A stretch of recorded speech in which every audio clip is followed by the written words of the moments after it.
Corona virus के delta और gamma variants ने भारत समेत दुनिया के कई देशों में तबाही मचा दी है। दूसरी लहर के दौरान जहां भारत में ज्यादातर मामले डेल्टा वेरिएंट से जुड़े पाए गए, तो वहीं यूके में इस वेरिएंट के चलते सामान्य से असामान्य की ओर स्थिति बढ़ती जा रही है। साथ ही आपको बता दें कि वैज्ञानिकों का कहना है कि इन वेरिएंट ने एंटीबॉडी के स्तर को कम किया है, जिसकी वजह से मरीज दो बार भी सब कोरोना संक्रमित हुए हैं। इससे पता चलता है कि वैक्सीन की एंटीबॉडी को भी नए वेरिएंट ने कम कर दिया है। लेकिन अध्ययन में यह भी पता चला है कि इन नए वेरिएंट्स के आक्रामक होने के बाद भी भारतीय वैक्सीन असरदार है। पुणे स्थित नेशनल इंस्टीट्यूट ऑफ वायरोलॉजी के वैज्ञानिकों का कहना है कि नए वेरिएंट का असर समझने के लिए उन्होंने 20 ऐसे व्यक्तियों के सैंपल लिए जिन्होंने हाल ही में कोरोना हुआ था और उनमें नया वेरिएंट पाया गया है। इसी तरह 17 लोगों के सैंपल भी लिए गए जिन्हें 28 दिन के अंतराल में कोवैक्सीन की दोनों खुराक दी गई थी। इन सैंपल की जांच में पता चला है कि इनमें एंटीबॉडीज 3 महीने भी नहीं टिक सकी हैं।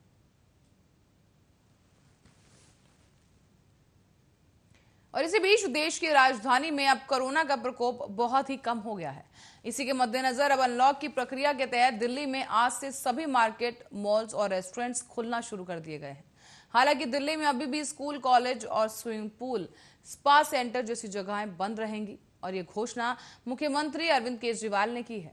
मुख्यमंत्री अरविंद केजरीवाल ने कहा कि आज यानी 14 जून को सुबह 5 बजे के बाद से कुछ गतिविधियों को छोड़कर सभी गतिविधियों को खोलने की अनुमति है।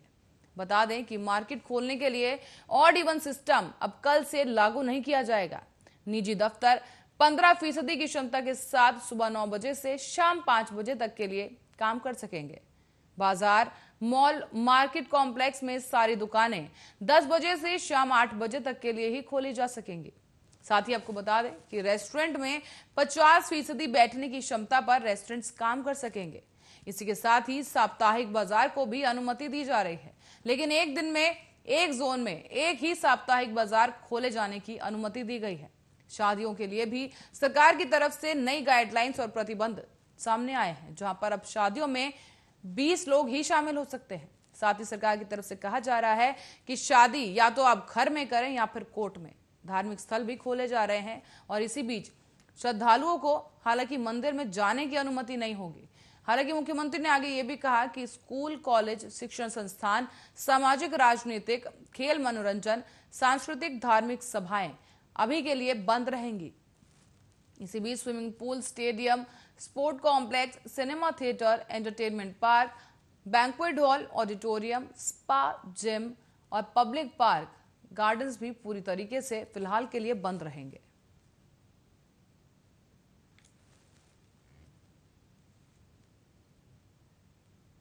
वहीं इसी साल 12वीं बोर्ड की परीक्षा के परिणाम, 10वीं बोर्ड के नतीजे, 11वीं की फाइनल परीक्षा परिणाम और 12वीं की प्री बोर्ड की परीक्षा परिणाम को मिलाकर ही एक फाइनल परिणाम तैयार किया जा सकता है। तीनों परीक्षाओं का औसत मिलाकर 12वीं के महज 70% नतीजे होंगे। बाकी बचे 30% परिणाम जो है वो 12वीं के प्रैक्टिकल परीक्षा का होगा, जो कि लॉकडाउन शुरू होने से पहले ही करवा ली गई थी। जिन विषयों में प्रैक्टिकल परीक्षा नहीं होती उनमें 10वीं बोर्ड, 11वीं के फाइनल्स और 12वीं की प्री बोर्ड के परिणामों का औसत ही 12वीं बोर्ड की परीक्षा का 100% परिणाम होगा।